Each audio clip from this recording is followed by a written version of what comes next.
Hi friends, എല്ലാവർക്കും പുതിയൊരു വീഡിയോയിലോട്ട് സ്വാഗതം. അപ്പോൾ ടൈറ്റിൽ കണ്ട പോലെ തന്നെ അമേരിക്കയിലെ പൊതിച്ചോറ് എങ്ങനെയാണെന്നാണ് ഇന്ന് കാണിക്കാൻ പോകുന്നത്. ഇപ്പോൾ എവിടെ നോക്കിയാലും പൊതിച്ചോറും ചട്ടിച്ചോറും ഒക്കെയാണ് കണ്ടുകൊണ്ടിരിക്കുന്നത്, യൂട്യൂബിലൊക്കെ ആണെങ്കിൽ കൂടെ. അപ്പോൾ നമ്മൾക്ക് ഈ പ്രവാസികൾക്ക് ശരിക്കും ഇത് കാണുമ്പോൾ നല്ല കൊതിയാവും അല്ലേ. അപ്പോൾ ഇവിടെ US ഇരുന്നുകൊണ്ട് എങ്ങനെ നമ്മൾക്ക് പൊതിച്ചോറ് ഉണ്ടാക്കാമെന്ന് ഇങ്ങനെ ആലോചിച്ചിട്ട് പിന്നെ ഓർത്ത് ശരി ഒന്ന് ഉണ്ടാക്കി കളയാം എന്ന് വിചാരിച്ചിട്ടാണ് ഇപ്പോൾ ഇത് ഉണ്ടാക്കുന്നത്. ഇപ്പം അത്രയ്ക്ക് പെർഫെക്റ്റ് ആയിട്ടൊന്നും ചിലപ്പോൾ വരില്ല, പക്ഷെ എന്നാലും നമ്മുടെ ആ ഒരു ആഗ്രഹം ഒന്ന് തീർന്നു കിട്ടുമല്ലോ, പൊതിച്ചോറ് കഴിക്കാനുള്ള ആഗ്രഹം. പിന്നെ എൻ്റെ പൊതിച്ചോറിൻ്റെ ഓർമ്മ എന്ന് പറഞ്ഞാൽ അങ്ങനെ കുറേ പൊതിച്ചോറുകളൊന്നും കഴിച്ചിട്ടില്ല. ഒരേ ഒരു തവണ കഴിച്ചതായിട്ടൊരു ഓർമ്മയുണ്ട്, പക്ഷേ അതിൻ്റെ ടേസ്റ്റ് കൂടെ ഒന്നും ഓർമ്മയില്ല. അത്രയ്ക്ക് ഒരുപാട് വർഷങ്ങൾക്ക് മുൻപ് ഒരു 5-ലോ 6-ലോ ഒക്കെ പഠിക്കുന്ന സമയത്ത് അപ്പൂപ്പൻ്റെ കൂടെ ഞങ്ങൾ കോഴിക്കോട് പോയിട്ടുണ്ടായിരുന്നു, ഞാനും എൻ്റെ ഒരു അനിയത്തിയും കൂടെ.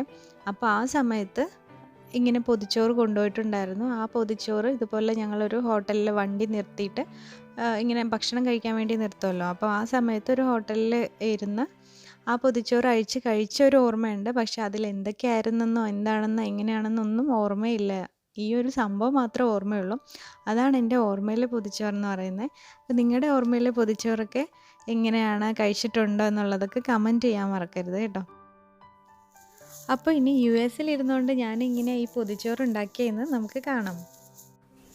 ആദ്യം പൊതിച്ചോറിൽ വാഴയ്ക്ക കൊണ്ടുള്ള ഒരു ഫ്രൈ ഉണ്ടാക്കാനാണ് പോകുന്നത്.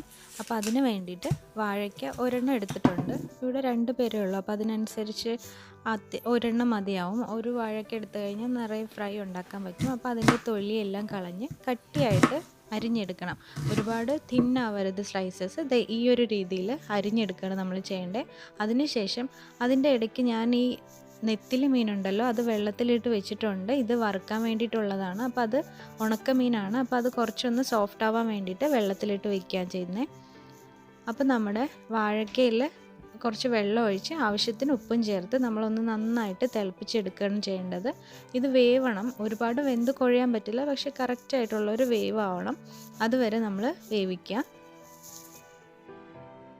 അപ്പോൾ ഇതേ വാഴയ്ക്കൊക്കെ ആവശ്യത്തിന് വെന്ത് കഴിഞ്ഞു. അപ്പോൾ ഇതിനകത്തുള്ള വെള്ളമെല്ലാം നമ്മൾ നന്നായിട്ട് കളയണം. കളഞ്ഞതിന് ശേഷം ഇതൊന്ന് തണുക്കട്ടെ. തണുത്തതിന് ശേഷം മാത്രമേ നമ്മൾക്ക് മസാല പുരട്ടിയാൽ മതി, ഇല്ലെങ്കിൽ കൈയൊക്കെ പൊള്ളും. അപ്പോൾ നമ്മൾക്ക് ഇത് തണുക്കാൻ വേണ്ടിയിട്ട് വെയിറ്റ് ചെയ്യാം. ആ സമയം കൊണ്ട് നമ്മൾക്ക് ഇതിൻ്റെ മസാല ഉണ്ടാക്കാം. അതിന് ഒരു 1/4 ടീസ്പൂൺ മഞ്ഞൾപ്പൊടി എടുക്കുക. അതിന് ശേഷം പിന്നെ ഒരു ടേബിൾ സ്പൂണോളം നമ്മൾക്ക് മുളക് പൊടി, അത് ആവശ്യത്തിന് എത്ര നമ്മൾ വാഴയ്ക്ക് എടുക്കുന്നുണ്ടോ അതിനനുസരിച്ചുള്ള മസാല മതി. അധികം ഒന്നും ആവശ്യമില്ല. വെറും മഞ്ഞൾപ്പൊടിയും മുളക് പൊടിയും ഉപ്പും മാത്രമേ ആവശ്യമുള്ളൂ. അല്ലാതെ നിങ്ങൾക്കിപ്പം ഫ്ലേവറിന് വേണ്ടിയിട്ട് മല്ലിപ്പൊടിയോ അല്ലെങ്കിൽ മസാലയൊക്കെ ചേർക്കണമെങ്കിൽ ചേർക്കാം.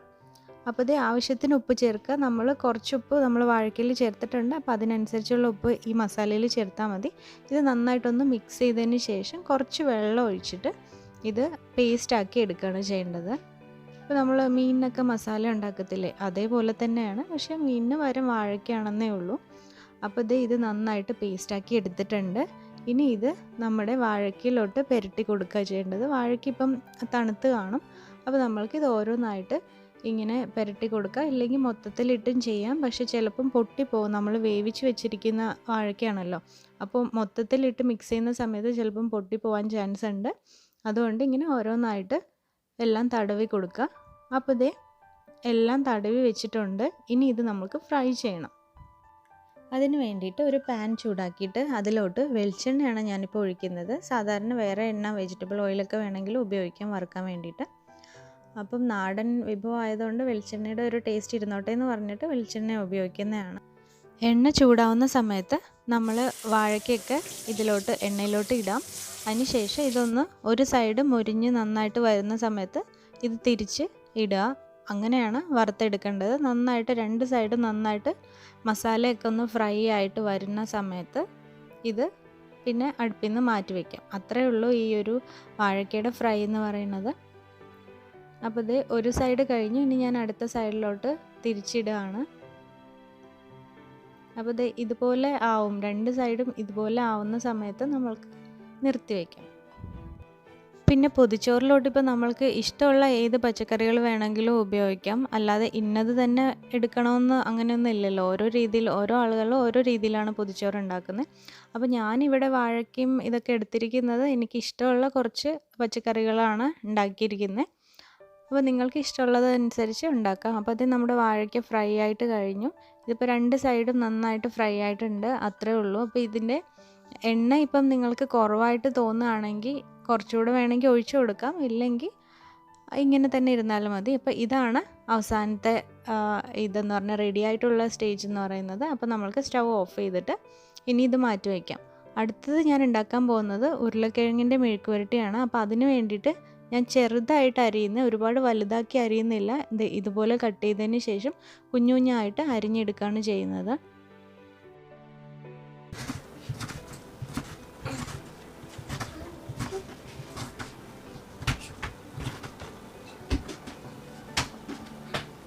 അപ്പോൾ ഇതെല്ലാം അരിഞ്ഞു കഴിഞ്ഞതിന് ശേഷം നമ്മൾ ഒരു പാൻ അടുപ്പത്ത് വെച്ച് വീണ്ടും വെളിച്ചെണ്ണ ഒഴിക്കുക. വെളിച്ചെണ്ണയിലാണ് ഇതും മെഴുക്ക് പുരട്ടി ഉണ്ടാക്കുന്നത്. അപ്പോൾ വെളിച്ചെണ്ണ ഒന്ന് നന്നായിട്ട് ചൂടായി കഴിയുമ്പോൾ നമ്മൾക്ക് അതിലോട്ട് കുറച്ച് കടുക് പൊട്ടിക്കണം. അപ്പോൾ ആവശ്യത്തിന് കുറച്ച് 1 സ്പൂണോളം ഇട്ടാൽ മതിയാവും. അതിനുശേഷം കുറച്ച് കറിവേപ്പിലയും കൂടെ ഇടുന്നുണ്ട്. കറിവേപ്പിലയും ഇട്ട് പിന്നെ നമ്മൾക്ക് സ്റ്റൗ കുറച്ച് വയ്ക്കണേ. അതിന് ശേഷമാണ് മഞ്ഞൾപ്പൊടി ഇടേണ്ടത്. പിന്നെ ഞാൻ ഇടുന്ന വറ്റൽമുളക് ചതച്ചതാണ്, ക്രഷ്ഡ് ചില്ലി. അപ്പം മുളക് പൊടി വേണമെങ്കിൽ മുളക് പൊടി ഇടാം, പക്ഷേ ഇതിടുമ്പോൾ കുറച്ച് വേറൊരു ടേസ്റ്റ് ആയിരിക്കും വരുന്നത്. അതിന് ശേഷം നമ്മൾ നമ്മുടെ അരിഞ്ഞു വെച്ചിട്ടുള്ള ഉരുളക്കിഴങ്ങും കൂടെ ഇടുക. എന്നിട്ട് നന്നായിട്ടൊന്ന് മിക്സ് ചെയ്യുക.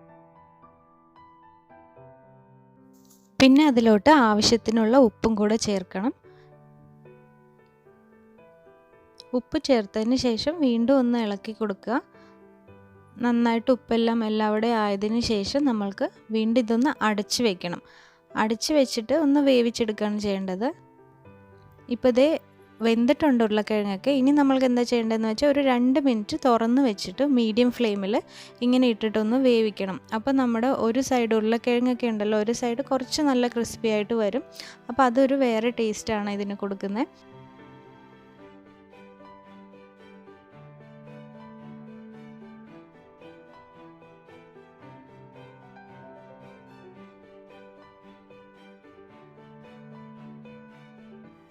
അപ്പോൾ ഉരുളക്കിഴങ്ങ് മെഴുക്ക് പുരട്ടി റെഡി ആയിട്ടുണ്ട്. ഇനി നമ്മൾക്ക് ഉണ്ടാക്കേണ്ട ചമ്മന്തിയാണ്. ചമ്മന്തി പിന്നെ പൊതിച്ചോറിന് മസ്റ്റ് ആയിട്ടുള്ള ഒരു ഘടകമാണല്ലോ അല്ലേ. നമ്മൾക്ക് വേറെ എല്ലാ സംഭവങ്ങളും വേറെ ഏത് കറികൾ വേണമെങ്കിലും മാറ്റിയിട്ടൊക്കെ എടുക്കാം, പക്ഷെ ചമ്മന്തി ഉണ്ടാവണം പൊതിച്ചോറിന്, എന്നാലേ അതിനൊരു ടേസ്റ്റ് ഉണ്ടാവത്തുള്ളൂ. അപ്പോൾ അതിന് വേണ്ടിയിട്ട് ഞാൻ കപ്പൽ മുളക് അല്ലെങ്കിൽ വറ്റൽ മുളക് എന്ന് പറയും, അതിന് നമ്മളൊന്ന് ചൂടാക്കി എടുക്കുക ചെയ്യുന്നത്. അടുപ്പിലിട്ട് ചുട്ടെടുക്കുകയും ചെയ്യാം. ഇതിപ്പം ഞാൻ പാനിൽ വെച്ച് ചൂടാക്കിയിട്ടുണ്ട്. പിന്നെ ചമ്മന്തിക്ക് ആവശ്യമുള്ള തേങ്ങ, കുഞ്ഞുള്ളി, പുളി, ഇഞ്ചി ഇതെല്ലാം കൂടെ ചേർത്തിട്ടൊന്ന് വറുത്തെടുക്കുകയാണ്. ഒരുപാട് ഒന്ന് വറുക്കണ്ട, ജസ്റ്റ് ഒന്ന് ചൂടാക്കി ആ തേങ്ങയിലുള്ള ആ ഒരു വെള്ളമൊക്കെ ഒന്ന് മാറി കിട്ടിയാൽ മതി.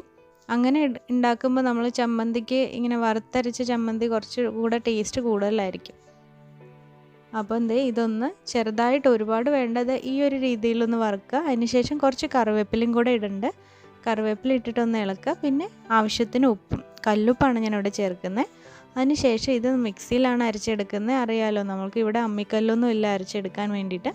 അപ്പോൾ അതുകൊണ്ട് മിക്സിയിൽ ഇട്ടിട്ട് നന്നായിട്ട് അരച്ചെടുക്കുക. നാട്ടിലൊക്കെ ഉള്ളവരാണെങ്കിൽ അമ്മിക്കല്ലിൽ അരച്ചെടുക്കുക, അതായിരിക്കും ടേസ്റ്റ് കൂടുതലുണ്ടാവുന്നത്. അപ്പോൾ വെള്ളം കുറച്ച് ചേർക്കുന്നുണ്ട്, ചേർത്തിട്ടാണ് അരച്ചെടുത്തത്. ഇപ്പോൾ നന്നായിട്ട് നമ്മുടെ ചമ്മന്തി റെഡി ആയിട്ടുണ്ട്. ഇനി നമ്മൾക്ക് അടുത്തത് നമ്മുടെ മീനുണ്ടല്ലോ, നെത്തിലി മീൻ, ഉണക്കമീനാണ്. അപ്പോൾ അത് നമ്മൾ കഴുകി നന്നായിട്ട് വെള്ളമെല്ലാം കളഞ്ഞ് എടുത്തിരിക്കുകയാണ്. ഇനി ഇതിലോട്ട് മസാല ചേർക്കണം. അതിന് വേണ്ടിയിട്ട് ആവശ്യത്തിന് കുറച്ച് മഞ്ഞൾപ്പൊടി 1/4 ടീസ്പൂൺ, ഒരു 1/2 ടേബിൾ സ്പൂണോളമാണ് ഞാനിപ്പം മുളക് പൊടി ഇട്ടിരിക്കുന്നത്. ഉപ്പ് ചേർക്കേണ്ട ആവശ്യമില്ല, കാരണം ഇതിൽ ഓൾറെഡി ഉപ്പുണ്ടാവും. അപ്പോൾ നന്നായിട്ട് മിക്സ് ചെയ്തു. ഇനി നമ്മൾ എണ്ണയിലിട്ടിട്ട് എണ്ണ ചൂടാകുമ്പോൾ ഇതൊന്ന് വറുത്തെടുക്കുകയാണ് ചെയ്യേണ്ടത്. വറുത്ത് കോരി എടുക്കുക.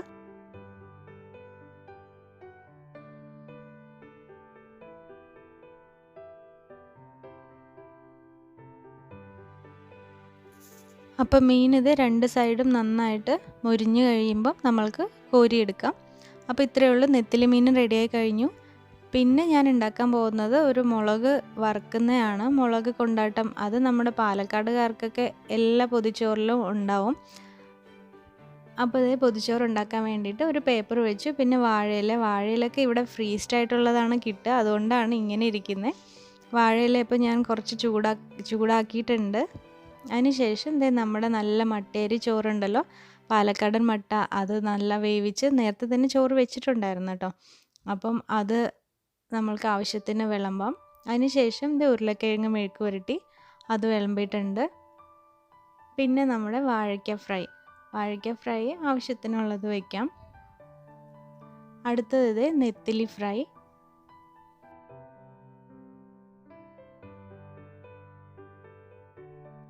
അടുത്തത് പാലക്കാടുകാരുടെയൊക്കെ സ്പെഷ്യൽ എല്ലാ ഊണിലും ഉണ്ടാവുന്ന ഒരു വിഭവമാണ് മാങ്ങ ഉപ്പിലിട്ടത്.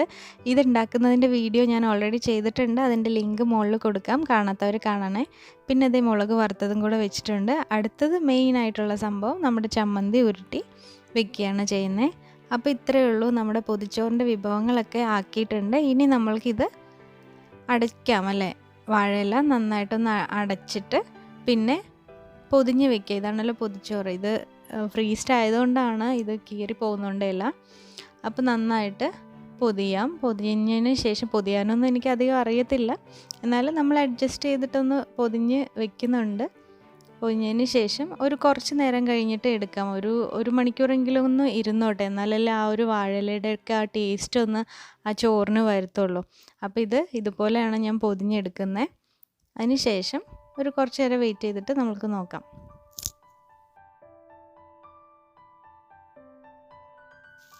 അപ്പോൾ 1 മണിക്കൂർ കഴിഞ്ഞിട്ടുണ്ട്. ഇനി നമ്മൾക്ക് തുറന്ന് നോക്കാം ഇതെങ്ങനെയാണെന്ന്. 1 മണിക്കൂറിലൊക്കെ കൂടുതൽ വെച്ചാലായിരിക്കും കൂടുതൽ ടേസ്റ്റ് ഉണ്ടാവുന്നത്. ഇപ്പം ഇത് ഞാൻ ലഞ്ച് ടൈമിലാണ് ഉണ്ടാക്കിയത്, അപ്പോൾ പിന്നെ ഇനിയും വെയിറ്റ് ചെയ്യാൻ പറ്റത്തില്ല, എല്ലാവർക്കും വിശന്ന് തുടങ്ങി. പുറത്തൊക്കെ താമസിക്കുന്നവർക്ക് ഇപ്പം നാട്ടിൽ പോയാൽ ഇതുപോലെ പൊതിച്ചോറ് കഴിക്കാൻ പറ്റുള്ളൂ എന്നൊന്നുമില്ല, നമ്മൾക്ക് വീട്ടിലുണ്ടാക്കാവുന്നതേ ഉള്ളൂ. വാഴയില കിട്ടാൻ ബുദ്ധിമുട്ടായിരിക്കും, എന്നാലും കടയിൽ ഫ്രീസ്ഡ് ആയിട്ടുള്ള വാഴയിലെങ്കിലും കിട്ടും, ഇപ്പം US-ലൊക്കെ ഇരിക്കുന്നവർക്കാണെങ്കിൽ കൂടെ.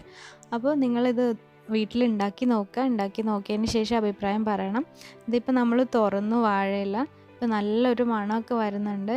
ഇത് കണ്ടോ, ഇപ്പം വാഴയിലയുടെ ചേർന്നിട്ടാണ് ഇതെല്ലാം ഇരിക്കുന്നത്. നല്ല ടേസ്റ്റും ഉണ്ട് ഇത് കഴിച്ചു നോക്കാൻ. അപ്പോൾ നമ്മുടെ പഴയ ഓർമ്മകളൊക്കെ ഉണർത്തുന്ന പൊതിച്ചോറ് നമ്മൾ ഉണ്ടാക്കി കഴിഞ്ഞ് ഇവിടെ ഇരുന്നുകൊണ്ട്. അപ്പോൾ ഇതുപോലെ നിങ്ങളും ഉണ്ടാക്കിയിട്ട് അഭിപ്രായങ്ങളൊക്കെ പറയാം. ഇഷ്ടപ്പെട്ട് കഴിഞ്ഞാൽ ലൈക്ക് ചെയ്യുക, ഷെയർ ചെയ്യുക. സബ്സ്ക്രൈബ് ചെയ്യാത്തവരുണ്ടെങ്കിൽ സബ്സ്ക്രൈബും കൂടെ ചെയ്യുക. ഇനി അടുത്തൊരു വീഡിയോയിൽ കാണാം. അതുവരെ ബൈ.